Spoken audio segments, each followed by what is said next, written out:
Dikutip dari data RTI, di perdagangan Selasa siang tadi, rupiah melemah di 0,23% di 16.828 per dolar Amerika.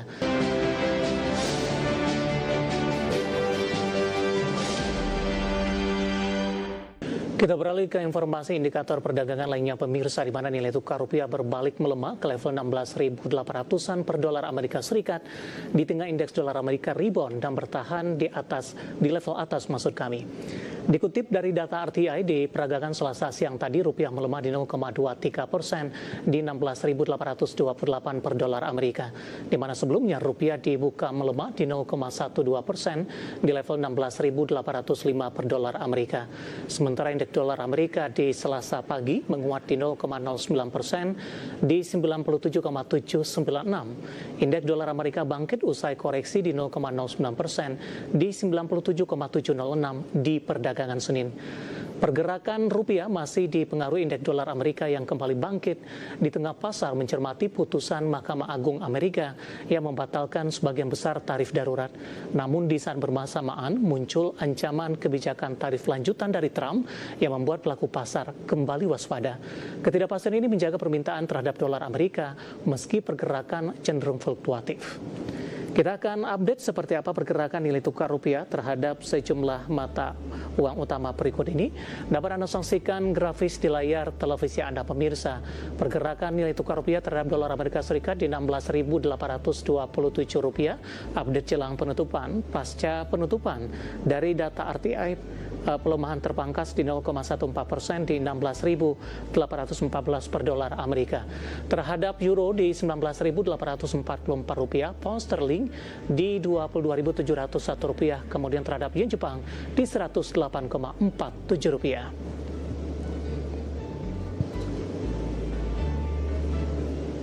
Komoditas harga emas terkoreksi setelah menyentuh level tertinggi 3 pekan.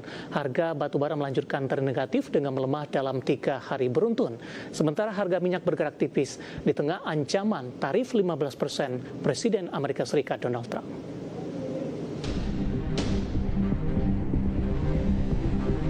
Harga emas dunia terkoreksi di Selasa pagi setelah sebelumnya menyentuh level tertinggi dalam lebih dari 3 pekan. Penguatan dolar Amerika Serikat menjadi faktor utama yang menekan harga logam mulia meski ketidakpastian tarif Amerika dan ketegangan Washington-Iran masih membayangi pasar. Di Senin, harga emas dunia melonjak 2,5% di level 5.231,2 dolar Amerika per troy ounce. Sementara di Selasa pagi, harga emas dunia di pasar spot melemah 0,13% di 5.237,89 dolar Amerika per troy ounce. Harga batu bara masih tertekan dan melanjutkan tren negatif selama 3 hari beruntun. Merujuk Refinitiv, harga batu bara di Senin waktu setempat di 119,4 dolar Amerika per ton, turun 0,87%. Harga batu bara koreksi dibayangi sentimen negatif dari aktivitas pembelian Cina melemah setelah periode liburan sehingga likuiditas pasar spot menurun. Sementara India menjadi pembeli marginal, tetapi pabrik baja India membeli secara selektif dan hanya untuk kebutuhan jangka pendek. Harga minyak dunia bergerak tipis di Selasa di tengah pasar mencermati perkembangan perundingan nuklir Amerika dan Iran dan ancaman tarif dagang 15% Presiden Trump. Mengutip Reuters, harga minyak Brent turun 0,1% ke 71,40 dolar Amerika per barel. Sehari sebelumnya, harga ke 72,50 dolar Amerika, level tertinggi sejak 31 Juli. Minyak mentah WTI Amerika melemah 0,2% ke 66,20 dolar Amerika per barel. Di sesi sebelumnya, harga sempat naik ke 67,28 dolar Amerika, tertinggi sejak 4 Agustus. Dari berbagai sumber untuk IDX Channel. Dan seperti apa update terkini pergerakan harga sejumlah komoditas yang berhasil dihimpun oleh tim redaksi kami sampai dengan sore hari ini waktu Indonesia Barat. Dapat Anda saksikan grafis di layar televisi Anda pemirsa, di mana minyak WTI menguat di 0,56% di level 66,68 dolar Amerika per barrel. Nikel menguat cukup signifikan di 2,61% di 17.701 dolar Amerika per metric ton. Emas melemah di 0,89% di level 5.180 dolar Amerika per troy ounce. Sementara CPO melemah di 0,29% di level 4.116 ringgit Malaysia per tonnya.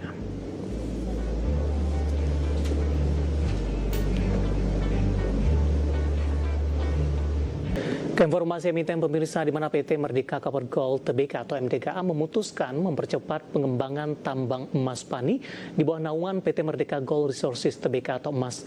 Keputusan ini diambil di tengah tren harga emas global yang terus menguat sejak tahun lalu dan diproyeksikan akan tetap positif.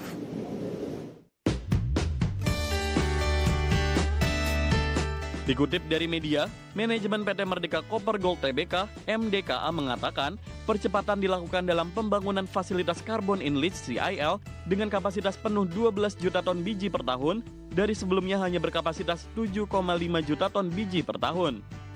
Dengan percepatan ini, fasilitas CIL di tambang emas Pani diproyeksikan sudah dapat berproduksi di 2028 atau lebih cepat 1 tahun dari rencana awal. General Manager Corporate Communication PT Merdeka Copper Gold Tbk (MDKA) Tom Malik mengatakan perseroan berpotensi meningkatkan produksi emas lebih cepat dari rencana awal sekaligus memaksimalkan momentum harga emas global yang tengah berada dalam tren penguatan. Manajemen menambahkan, untuk pembangunan fasilitas CIL berkapasitas 12 juta ton biji per tahun, kebutuhan belanja modal atau CAPEX diperkirakan mendekati 1 miliar dolar Amerika dan realisasi CAPEX tersebut direncanakan berlangsung dalam 2 tahun ke depan. Diketahui, sebelumnya pengembangan tambang emas Pani yang kini berada di bawah naungan PT Merdeka Gold Resources Tbk (EMAS) mengacu pada feasibility study yang diselesaikan di kuartal 1 2024. Dalam studi tersebut, asumsi harga emas yang digunakan berada di level 2.000 dolar Amerika per troy ounce dengan tahapan pengembangan tambang yang direncanakan bertahap. Tahap awal fasilitas heap leach yang ditargetkan mulai berproduksi di 2026.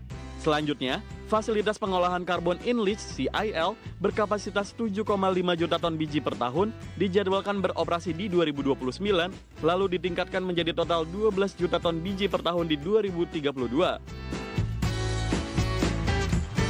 Dari berbagai sumber untuk IDX Channel. Secara teknikal di sepanjang perdagangan hari ini saham MDKA tetap bertahan di zona hijau meskipun penguatan terbatas di tengah pelemahan dalam indeks harga saham gabungan di sepanjang perdagangan hari ini.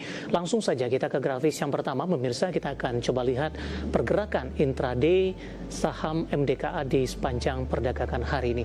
Dapat Anda saksikan grafis di layar televisi Anda dibuka di sesi pertama pada pagi tadi di zona hijau di 3.750 pada pukul 11 langsung mengalami penguatan signifikan hingga ke 3.900. Di penutupan penguatan terbatas di 3840. Di secara pembukaan sesi kedua hari ini posisi MDKA menguat tipis di 3850. Saat ini posisi MDKA penguatan terbatas di 0,80% di 3.770. Secara intraday hari ini MDKA sempat menguat di atas 2% pemirsa hingga mampu menembus di level 3.900-an. Kita akan coba lihat posisi pergerakan saham MDKA paling tidak 6 bulan terakhir. Ke grafis selanjutnya di perdagangan 20 Agustus masih diperdagangkan di level 2.300-an pemirsa. September bahkan Oktober sempat tertekan ke 2.060, November menguat ke 2.420, Desember dan Januari mengalami tekanan kembali ke 2.330. 24 Februari di perdagangan hari ini saham MDKA melesat secara intraday ke 3.900-an dan pembukaan sesi kedua penguatan terbatas ke 3850. Ya, tampaknya 3.900 hari ini saham MDKA merupakan salah satu level tertingginya dan menjelang penutupan penguatan terbatas ke 3.770. Dari sisi valuasi dengan beberapa indikator yang ada, grafis selanjutnya pemirsa kita akan coba lihat dari posisi price to earning ratio-nya atau posisi PER-nya minus di 121.92 kali, PSR di 3.29 kali, PBV sudah jauh di atas 1 kali di 6.66 kali dan PCFR di 24.26 kali. Ya, kombinasi secara fundamental, teknikal dan juga dari sisi valuasi dan semoga bisa menjadi salah satu referensi untuk Anda.